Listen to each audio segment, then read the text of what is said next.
If you've ever seen a Marvel movie, you know that there's something after it's over, and video games can be no different. Here's the 10 craziest things that happened after the game ended. As a quick note, there are going to be spoilers in this video, so you have been alerted. You're on notice. If you go past this point, you're going to see spoilers. Number 10, Wheatley's apology. After going completely mad with power, Wheatley decided to say sorry. And he didn't really say sorry to anybody because he's floating around in space, alone. And let's be honest, he kind of deserves that. But it's not like he accidentally spilled a drink or something. Wheatley actively kind of tried to kill you. And basically just because he became powerful. Now, he wasn't exactly designed to be an advanced system, so when he got all of the advanced systems and weaponry and all that, it just was too much for him and he lost it. But you know what? It just, you can't apologize for the stuff that Wheatley did. It doesn't work that way. Also, he was on the moon, so it doesn't really matter that he was just talking to nobody. Number 9, the Mile High Club in Call of Duty 4 Modern Warfare. Now, most Modern Warfare fans know that the end is not the end, and that there's more to do after the credits. The mission itself is not necessarily related to the storyline, it's just a hostage situation on a double-decker aircraft, but it's great. It's just another high-quality mission set in a completely abnormal setting for anything in Modern Warfare, and is engaging and difficult in a way that kind of exemplifies what Modern Warfare was to the Call of Duty franchise. A big, big jump. Speaking of a big jump, that's how it ends. Jumping out of the plane.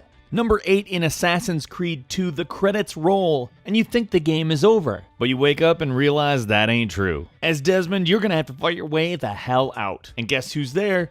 Oh yeah, the Templars. It's actually a really cool thing that happens and sort of throws you off guard, but at the same time, it's kind of not skippable. And for me, that's what makes it crazy. You kind of rejoice thinking, oh, I've got more game, I've got more story. I don't have to leave this world yet. And then you're like, I kind of want to leave this world. But in all truth, finding out that the game isn't over and you have more to play, in my opinion, is a fun thing. And is a fairly creative way to actually get you to stick around for the credits. Number 7, in Far Cry 4, depending on who you choose, different people are installed in order to preside over the future of the country. Throughout the game, you could side with one of 2 leaders, Sabal, who was essentially a religious extremist and authoritarian, or Amida, who wanted to run the country like a military and fund it with drugs.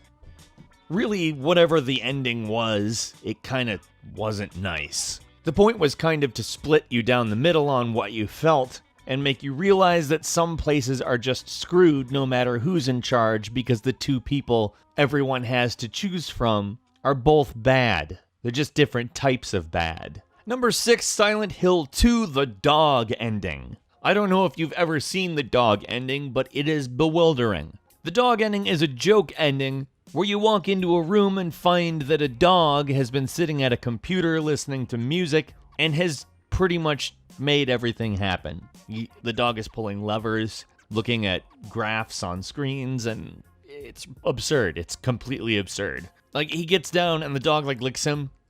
Hi, guy that I just tortured. You survived a lot of things that could have killed you that I was in control of. And then it plays this goofy barking song. Now, it's obviously not canon because it's a joke ending, and the Silent Hill games have joke endings. But that doesn't mean it isn't bizarre. Number 5, in Halo 3, when Master Chief turns out not to be dead. They kind of faked you out. They kind of baited you into thinking, oh, is the hero story over? And the entirety of Earth's population all thinks that the hero that saved them, he's gone. And it turns out he's alive.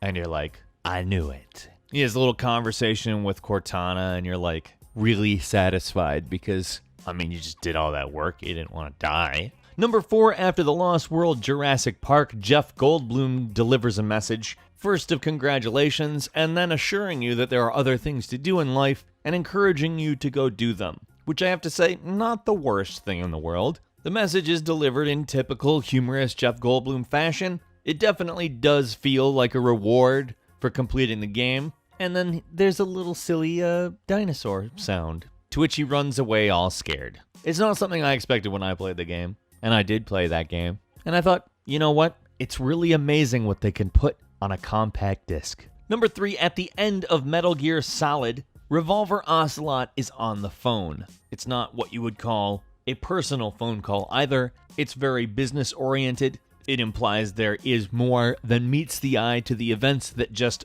unfolded, and that Revolver Ocelot reports to somebody with a plan, and that somebody is the President of the United States. Mr. President. That's right, Revolver Ocelot, one of the high-ranking terrorists, is working for the President. That really complicates everything. And over the next few games, Metal Gear Solid just completely descended into this complex, maddening plot that actually seemed kind of simple in Metal Gear Solid. That was not the case in future titles. All the lines were blurred, and it started at Mr. President. Number 2 in Red Dead Redemption, when you become John's son Jack and take your revenge for what happened to your father. I could pretty much just say that, because it's cool as shit. Something that I think that Rockstar got incredibly right with Red Dead Redemption is the story, and actually making you care about everything that happens in the game. In fact, I still think it's probably the best story that Rockstar Games has done. And the quote-unquote real end that is Jack Marston taking his revenge on his father's killer. And finally, number 1 in Mass Effect 3, the Stargazer telling the young child of the Shepherd. And you might be saying to yourself, how is that crazy? It tells you so much about what happened without saying anything. If you activated the Crucible, the Stargazer is voiced by Buzz Aldrin, who you know has been to the moon. And you find out for him the kind of legend that Shepard became after the events of Mass Effect, and exactly where humanity is without saying a darn thing about it. Things weren't recorded perfectly thanks to that war. And it's cool to think about how legend kind of compiles itself from being retold over and over. And as a quick bonus, at the end of 2002's Spider-Man, after Peter Parker kisses Mary Jane, he speaks directly to the player and says, "Looks like you're done here. Go outside and play." Which is, you know, kind of like Jeff Goldblum or Tony Hawk, but it's Spider-Man. What's your favorite big crazy thing that happened after a video game's ending? Meet us in the comments and tell us. We're certainly interested in what you have to say. If you enjoyed this video, please click the like button. And if you're not subscribed, now is a great time to do that. We upload brand new videos every single day of the week, and the best way to see them first is a subscription. As always, we thank you very much for watching this video. I'm Falcon. You can follow me on Twitter at FalconTheHero, and we'll see you next time right here on GameRanks.